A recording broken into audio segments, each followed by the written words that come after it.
पेश होने वाले बजट की। तो आपड़ो बजट लेखानुदान वित्त मंत्री दिया कुमारी आज सदन के पटल पर रखेंगी। राजस्थान की भजनलाल सरकार आज अपना पहला बजट पेश करने जा रही है। वित्त मंत्री दिया कुमारी लेखानुदान बजट पेश करेंगी, जिसमें राजस्थान को विकसित प्रदेश बनाने को लेकर मुख्यमंत्री भजनलाल शर्मा का विजन नजर आएगा। 2 महीने बाद लोकसभा चुनाव होने वाले हैं, लिहाजा बजट में चुनाव की झलक देखने को मिल सकती है। राजस्थान विधानसभा में पेश होने जा रहा लेखानुदान बजट कई मायनों में अहम होगा। 20 सालों बाद प्रदेश के मुख्यमंत्री के बजाय डिप्टी सीएम दिया कुमारी बजट पेश करेंगे। पिछले 20 साल के दौरान मुख्यमंत्री के पास ही वित्त मंत्रालय रहा, लिहाजा तब तक के मुख्यमंत्रियों ने ही बजट पेश किया। भजनलाल शर्मा ने 20 के परंपरा को तोड़ते हुए दिया कुमारी को अलग से वित्त मंत्री बनाया, लिहाजा आज सबकी निगाहें दिया कुमारी के भाषण पर टिकी होंगी और माना यह जा रहा है कि नई भर्तियां, डीजल पेट्रोल पर वैट कम करना, कर्मचारियों के लिए ओल्ड पेंशन स्कीम,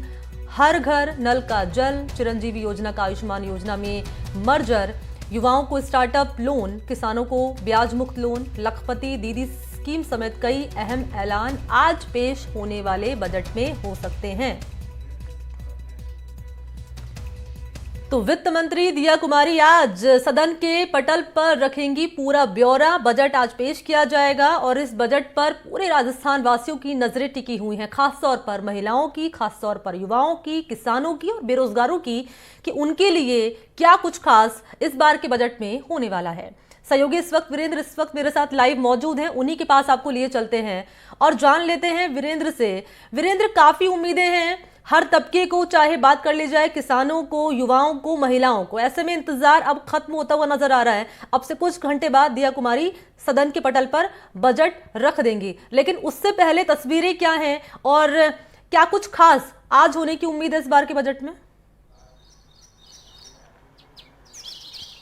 देखिए मनी, जिस तरीके से राजस्थान सरकार की जो बजट है वो भजनलाल सरकार का वो आज पेश किया जाएगा वित्त मंत्री दिया कुमारी और डिप्टी सीएम दिया कुमारी के द्वारा। और सबसे बड़ी बात यह है कि इस बजट के अंदर चाहे युवा वर्ग हो, चाहे किसान वर्ग हो, या फिर कह सकते हैं कि जो तमाम जो हर वर्ग को इस बजट से साधने की कोशिश की जाएगी और ये अंतिम बजट होगा। यानी इस बजट के अंदर ऐसी जो उन्होंने जो कह सकते हैं कि संकल्प पत्र के अंदर जो बीजेपी ने अपने जो वादे किए थे उन वादों को पूरा करने की कोशिश की जाएगी। साथ ही लोकसभा चुनाव को ध्यान में रखते हुए इस बजट के अंदर ऐसी चीजें भी ऐड की जाएगी जो किसानों के हित से जुड़ी हुई। अगर मैं सवाई माधोपुर की बात करूं, तो भरतपुर की बात करूं, तो यहाँ पे अमरूद प्रोसेसिंग यूनिट लगाने की भी यहाँ पे घोषणा हो सकती है। साथ ही इसके अलावा अगर बात की जाए पूरे युवा वर्ग की, तो युवा वर्ग के अंदर रोजगार को लेके जो कि बेरोजगारी राजस्थान के अंदर चुनाव के विधानसभा चुनाव में आपने देखा होगा काफी बड़ा मुद्दा रहा था और इसको लेकर जो वित्त मंत्री दिया कुमारी हैं वो घोषणा कर सकती है रोजगार को लेके। इसके अलावा अगर मैं बात करूं किसानों की, तो किसानों के अंदर आपने देखा होगा कि किस तरीके से जो जैविक खेती है उसको बढ़ावा दिया जाए और जो पुरानी जो तरीके से जो खेती की जाती थी विदाउट किसी केमिकल के या फिर विदाउट किसी ऐसी प्रक्रिया के जिससे क्या है कि जैविक खेती की जाए, तो इन तमाम पहलुओं को लेके घोषणाएं हो सकती है। साथ ही आपको बताना चाहेंगे कि लखपति दीदी जो योजना है सरकार की, जिस तरीके से आपने देखा होगा कि तमाम जो महिलाएं हैं उनके जो स्टार्टअप्स है उनको बढ़ावा देने के लिए भी जो राजस्थान सरकार है वो घोषणा कर सकती है। इसके अलावा बड़ी घोषणा ये हो सकती है कि जो पेट्रोल और डीजल को लेकर लगातार पिछली सरकार को बीजेपी घेरती आ रही थी, उसको लेकर भी जो पेट्रोल और डीजल की जो प्राइस है वो भी कम की जा सकती है, क्योंकि आपने देखा होगा कि पूरे देश के अंदर राजस्थान ही एक ऐसा स्टेट है जहां पे सबसे महंगा पेट्रोल और डीजल मिलता है। तो इसको लेके भी जो सरकार है वो एक कह सकते हैं कि बड़ी घोषणा कर सकती है, उससे जो राजस्थान की जनता है उसको राहत दे सकती है महंगाई में। इसके अलावा अगर बात की जाए केंद्र की जो कह सकते हैं कई ऐसे स्कीम्स है जिसमें आपने देखा होगा कि आयुष्मान जो योजना है उसको जो पिछली सरकार की जो चिरंजीवी योजना थी उसका नाम बदलकर आयुष्मान योजना किया जा सकता है। उसके द्वारा जो कह सकते हैं कि जो तमाम जो चिरंजीवी योजना के जो लाभार्थी है उनको आयुष्मान योजना के तहत जो फ्री ऑफ कॉस्ट जो 25 लाख तक का इलाज दिया जाता था वो इलाज आयुष्मान योजना के तहत दिया जाएगा। जी मनी। क्योंकि जयपुर में आप मौजूद हैं, मैं एक एक करके हर शहर की जानकारी और हर शहर में लोगों की उम्मीदें क्या हैं वो भी दर्शकों तक पहुंचाऊंगी, लेकिन क्योंकि जयपुर में आपकी मौजूदगी है, जयपुर के लिए आज इस पेश होने वाले बजट में, हालांकि लेखानुदान बजट है ये, क्या उम्मीदें हैं जयपुर वासियों की और क्या कुछ खास हो सकता है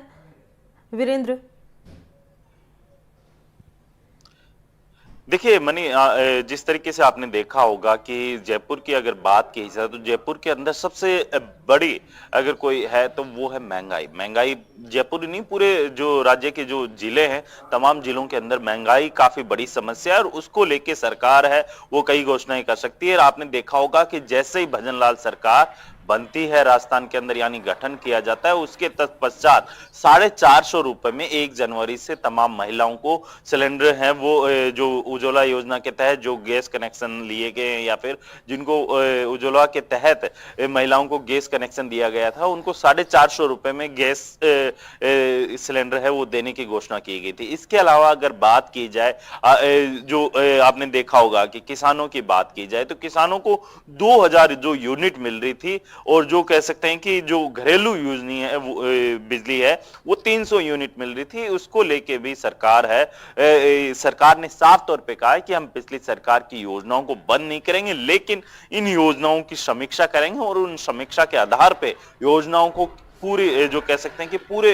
किस तरीके से लागू करना है। क्योंकि आपने देखा होगा कि पिछली सरकार के अंदर पिछले 6 महीने की जो योजनाएं लागू की गई थी उन योजनाओं के अंदर कई खामियां पाई गई और उसी को देखते हुए जो वर्तमान सरकार है भजनलाल सरकार है उसने साफ तौर पे कहा है कि पिछली सरकार की जो योजनाएं हैं 6 महीने की उन योजनाओं की समीक्षा की जाएगी और उसके लिए एक जो कमेटी है उसका गठन किया जाएगा और विद इन 3 मंथ के अंदर वो कमेटी है उसकी पूरी रिपोर्ट है वो मुख्यमंत्री को सौंपेगी। तो कई ऐसे पहलू और सबसे बड़ा सवाल ये उठता है कि पिछली सरकार के अंदर जिस तरीके से ताबड़तोड़ जो फ्री बीस यानी फ्री रेवड़ी जो आम जनता को दी गई थी उसको लेकर जो वित्त भार राज्य पर पड़ा है उसको लेकर भी सरकार किस तरीके की रणनीति अपनाएगी। क्योंकि पिछली सरकार के अंदर काफी बड़ा जो वित्त भार है वो राजस्थान पर देखने को मिला था और अब जो कह सकते हैं कि पर व्यक्ति के ऊपर जैसे 70,000 रुपए जो वित्त का जो भार है पर व्यक्ति राजस्थान के जो जनता है उसके ऊपर देखने को मिला। तो उसको किस तरीके से कम किया जाए, किस तरीके से राजस्थान के जो जनता है उसको किस तरीके से जो विकसित राज्यों की जो श्रेणी है उसके अंदर किस तरीके से लेके जाएगा, इन तमाम पहलुओं को लेके भी वित्त जो ये बजट आएगा इसके अंदर कहीं ना कहीं देखने को मिलेगा। इसके अलावा अगर बात की जाए मनी तो इस बजट के अंदर 22 साल बाद पहली बार एक महिला या फिर डिप्टी जो सीएम है वो बजट पेश करेगी। और राजस्थान के अंदर आपने देखा होगा कि जिस तरीके से बजट आता है तो राजस्थान की जनता है उसको उम्मीद रहती है कि जो पेट्रोल और डीजल की जो प्राइस है उसके अंदर भी कहीं ना कहीं कटौती मिलेगी। तो इन तमाम पहलुओं को लेके भी यहाँ पे घोषणाएं हो सकती है। इसके अलावा अगर बात की जाए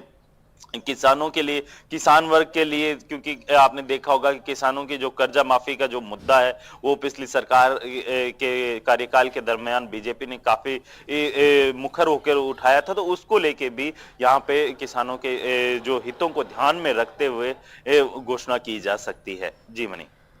बकौल मुख्यमंत्री भजनलाल शर्मा ने 100 दिवसीय कार्य योजना का जिक्र किया था, तो कहीं ना कहीं वीरेंद्र इस दौरान हम देखने को यहाँ पर हमें मिल सकता है कि 7 फरवरी यानी कि 45 दिन का जो ब्यौरा है वो भी वित्त मंत्री दिया कुमारी अपने भाषण में पेश करती हुई नजर आएंगी। देखिए मनी, जिस तरीके से मुख्यमंत्री भजनलाल शर्मा ने शपथ लेते ही साफ तौर पे कहा था, तमाम अधिकारियों को, तमाम मंत्रियों को निर्देश दिया था कि आप अपनी 100 दिन की कार्य योजना तैयार कीजिए और उसी के तर्ज पे काम कीजिए। क्योंकि 100 दिन की कार्य योजना को लेके एनडीटीवी भी लगातार अपने दर्शकों को बताता रहा है कि किस विभाग के किस मंत्री या किस अधिकारी की जो 100 दिन की जो कार्य योजना है किन कार्यों को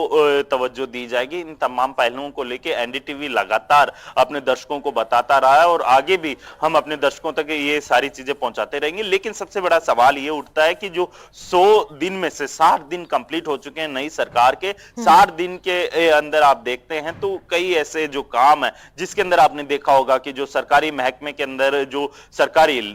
अधिकारी हैं वो लगातार देखते होंगे कि आपने जो समय जो उनका रहता है, जो समय डिसाइड रहता है, उस समय के अनुरूप वो नहीं पहुंच पाते हैं और उसको लेके जो मुख्य सचिव हैं सुधांशु पंत वो लगातार दौरे भी कर रहे हैं और जो अधिकारी इस समय पे नहीं आ रहे हैं उन अधिकारियों से जवाब भी तलब किया जा रहा है। तो कहीं ना कहीं सरकार अपनी जो घोषणा पत्र के अंदर, जो कह सकते हैं कि संकल्प पत्र के अंदर जो वादे किए थे, उन वादों को किस तरीके से धरातल पे उतारना, इन तमाम पहलुओं को लेके जो सरकार है वो कहीं ना कहीं एक्शन मोड पे भी दिखाई दे रही है। और आपने देखा होगा कि पिछली सरकार के अंदर जो जो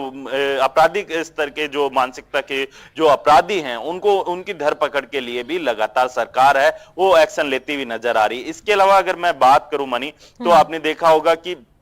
जो तमाम जो युवाओं से जुड़ा हुआ मुद्दा रहा है, जो काफी चर्चा में भी रहा, देश के अंदर भी राजस्थान इस वजह से काफी चर्चा में रहा था, वो था पेपर लीक का मुद्दा। पेपर लीक को लेकर सरकार ने एसआईटी का गठन किया और उस एसआईटी के द्वारा अब आप देख रहे होंगे कि लगातार निश्चित जो तौर पेपर पर लीक मुद्दे कई सारे हैं वीरेंद्र। युवाओं का मुद्दा सबसे महत्वपूर्ण रहा और ये मुद्दा न केवल विधानसभा में बल्कि हमने देखा सदन यानी कि दिल्ली में भी यहाँ गूंजते हुए नजर आया है और इस मामले को लेकर बाकायदा कानून बनाने की बात भी कही गई है। वीरेंद्र, जानकारी आपसे लूंगी। फिलहाल आपका बहुत शुक्रिया तमाम डिटेल्स इस खबर